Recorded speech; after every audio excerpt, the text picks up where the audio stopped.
Will Ryan Newman flip in this? I mean, it's a possibility. Hopefully not. Anyways, with the way I drop these, I guess he probably will. But this is Ryan Newman's 2000, I want to say 8. Yes, 2008 Alltel Dodge Charger. I almost said Ford Mustang for some reason. Dodge Charger for Team Penske from the 2008 NASCAR Sprint Cup Series season. It's a very bland car, honestly. There's not much sponsorship-wise, so it's be an interesting one to take a look at. So let's get this thing out of the box and actually take a look at it. Jeez, what is going on up there? I need gloves. I need some gloves, a lot of them.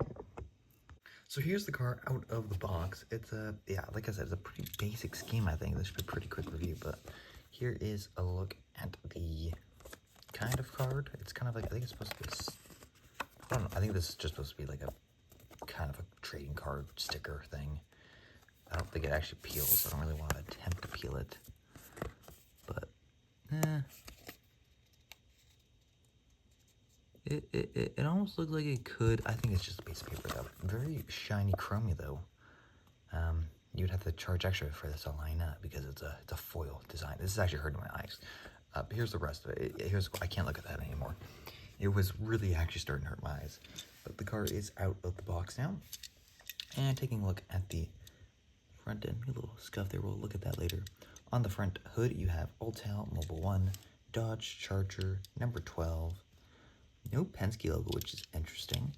NASCAR Sprint Cup Series, Mobil 1, MOG, Levite, K&N. Don't know what that one is. Number 12 on the left side, the Avis logo, Alltel, Dodge Dealers, Kodak. Nothing, again, really on the A pillars or the C pillar. You got the NASCAR race car logo there. A couple other contingencies and team sponsors there. I see Mazak, Snap-on. Looks like Richmond Water Heaters or Richmond, whatever Richmond is. That sponsor. PPG, Dodge, or Ram. I think it might be the Ram logo there. Ryan Newman. On the rear end, you have the Alltel.com website. Charger. Nothing much else. Nothing on the deck lid. And the number 12 on the roof. So yes, a very empty car. I'd be interested to see what it's like compared to actually, because I don't actually have a memory of this car ever running. I was 2 at the time, or 3, or 1. No, 2 or 3. I don't know how the years would work. Anyways, it looks like a very empty car, and this front end's got something going on here. There's like a little paint chip, or 2 of them there. On the front grille, or the front Dodge piece, I guess, theoretically, is this lower portion right here. Also, a little bit of a scuff, I feel, on the spoiler, or on the splitter, sorry. But it doesn't look like it's bad. It's right there. The little paint chip that could come off, I bet you, at some point later on. But for now, we're good. The right side looks pretty good. I will say this, like, shiny, glossy blue, I really like. Really actually pops out the car. It just sucks that I feel like, in general, like, it just feels like an empty car, which is crazy for Penske, I think, as well. Nothing on the deck lid. It's odd for sure. I usually have some sort of sponsor at some point in this area, and those front corners are also empty. No Team Penske logo or anything. I think there is a Sunoco logo right there, but in general, an empty car. No, again, not very common from what I've seen.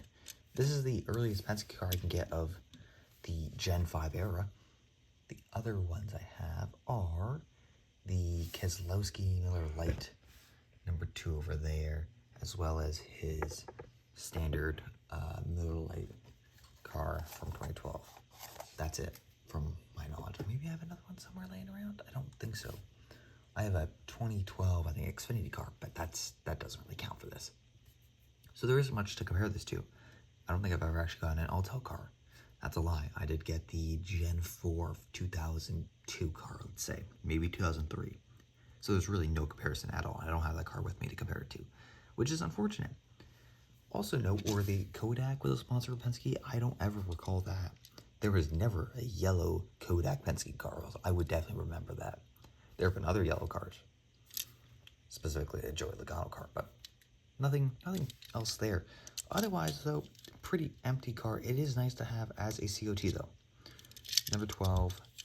Oh, I do remember now. I do have another Gen 5 car. There it is. Why don't we actually pop that car out? We'll take a look at that one. Now, just for comparison, this is a 1-year transition. This, of course, is 2008. unless this was, I just did 3 reviews. I don't remember which one's the 2009, which one's the 2008s.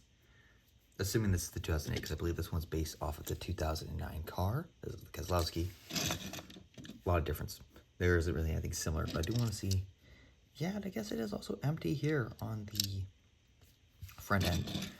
Now, take another look at this. Yeah, the front ends look pretty similar. I think Dodge, of course, had that kind of change, perhaps, at some point in between those 2 years. Because you do see the front grills slightly deferred, a little bit more modern, I guess. The ugly look, I personally prefer that look, I think. But I think in real life, this version looked better. This is just better for diecast form.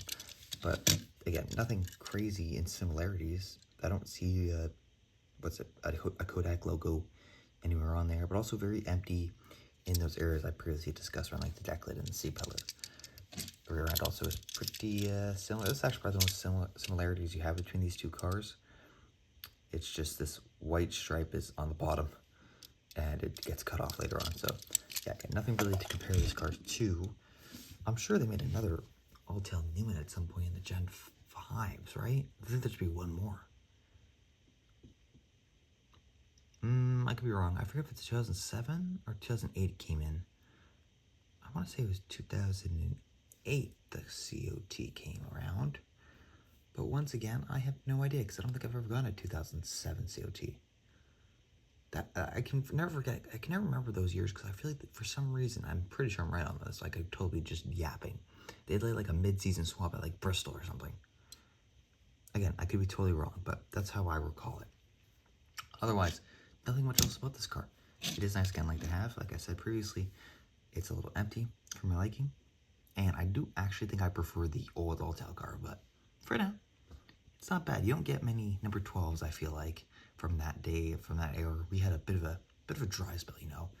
We had the 12 and 2 car as the primary numbers till I would call 2009 actually, I think, and then the 22 came around with Busch and Hornish, and then there was the 2 and the 22 for a long time, and then the 12 came back in 2018, full time I should say, because it did run a couple part-time races in I think 14, maybe 2013, kind of that span. I think Blaney maybe even did a race in the number 12 back in like 2014. Like I said, bit of a weird area there for Penske, but it's a good car. Pick it up. I mean, if you can pick it up, if you can find it for a reasonable price, pick it up. Absolutely. I should say that all the time with any COT car. That is the way you want to go. If there is a COT, you buy it. Unless you're at the Daytona flea market and you see a bunch of duplicates of cars you may or may not have, and so you don't pick it up. And they were $10 each, and they could have been used for donuts maybe. Kind of regretting that now, but that's an issue for me. The issue for you is to find a COT like this one, and let me know when you do.